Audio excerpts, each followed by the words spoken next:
How does a destroyer survive 22 separate suicide attacks without slipping beneath the waves? It wasn't just luck. It was a revolutionary damage control protocol. We analyzed the specific, life-saving improvisations used to isolate flooded compartments and manually jettison burning ammunition while the ship that would not die burned. Welcome to the Survival Bunker, where we study the brutal reality of surviving war zones, sieges, and battlefield collapse. Today we dissect one of the most statistically improbable ship survivals in naval history.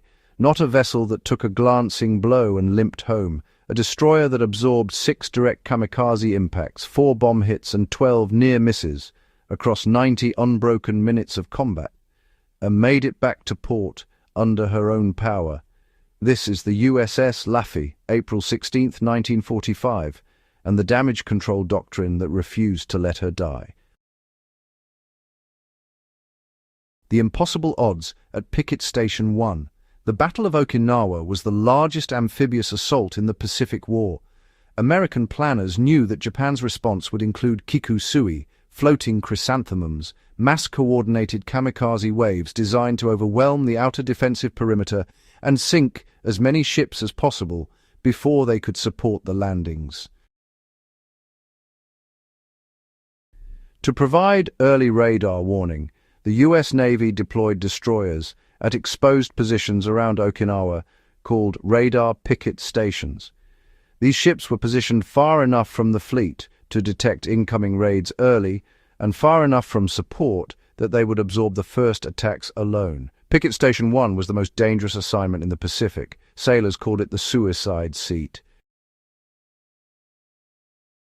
The USS Laffey, a 2,200-ton Allen M. Sumner-class destroyer, was commissioned in 1944. On April 16, 1945, she was assigned Picket Station 1 with a crew of 336 men. At 7:27, her radar picked up the first wave of incoming Japanese aircraft. The contact count rose rapidly, 50 aircraft, heading directly for the Laffey. She was essentially alone. Her combat air patrol, a small group of US fighters, was outnumbered before the engagement started. The anatomy of a 90-minute nightmare. What followed between 7:27 and 9:47 on April 16th was not a battle in any conventional sense. It was an endurance event. The first kamikaze hit at 8:27. By the time the attack subsided 90 minutes later, the Laffey had sustained 4 bomb hits and 6 direct kamikaze impacts. Her stern was devastated. 2 of her 5-inch gun mounts were destroyed or inoperable. The aft ammunition handling room was on fire. Steering control was lost, forcing the helmsman to control the ship through emergency manual steering from below decks, relaying orders by sound-powered telephone with no visual reference to the surface. The sheer density of the attack created a specific tactical problem. The ship's integrated defense systems, her fire control radar, her director-guided gun batteries, were designed for coordinated, crew-served operation. As those systems were progressively destroyed, the ship's ability to fight as a unit collapsed. What remained was individual gun crews, many of them wounded, operating weapons manually with open sights, firing at kamikazes closing at over 200 miles per hour. 6 kamikazes impacted the deck and superstructure. 32 men were killed. 71 were wounded. The aft section of the destroyer was sitting so low in the water that the fantail was partially submerged. The Laffey's survival from this point forward was no longer a weapons problem. It was an engineering problem. The decentralized damage control protocol, the US Navy's damage control doctrine in 1945, was built around a principle that became decisive on the Laffey decentralized authority.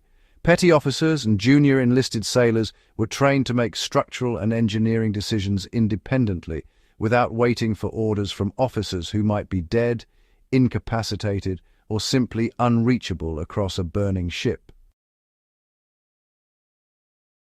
Each damage control team operated as a self-contained unit with a specific zone of responsibility. When communication systems failed, and on the Laffey they failed repeatedly, these teams did not stop working. They assessed their zone, applied their training, and acted. The critical engineering challenge was progressive flooding. Each kamikaze impact cracked hull plating and opened the ship to seawater. Left unchecked, flooding migrates through a vessel through damaged bulkheads and unsealed penetrations until the ship loses buoyancy.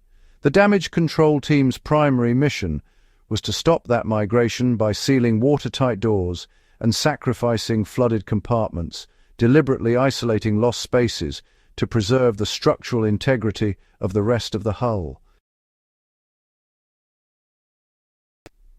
On the Laffey, teams braved burning passageways to reach and dog down bulkhead doors in compartments that were already compromised.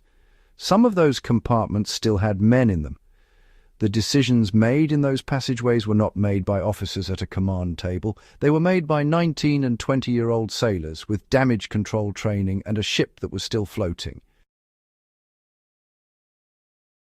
Simultaneously, other crew members worked to bypass severed hydraulic lines, feeding the remaining 20mm anti-aircraft batteries, rigging manual workarounds that, kept the weapons operational throughout the engagement. The Laffey never stopped firing.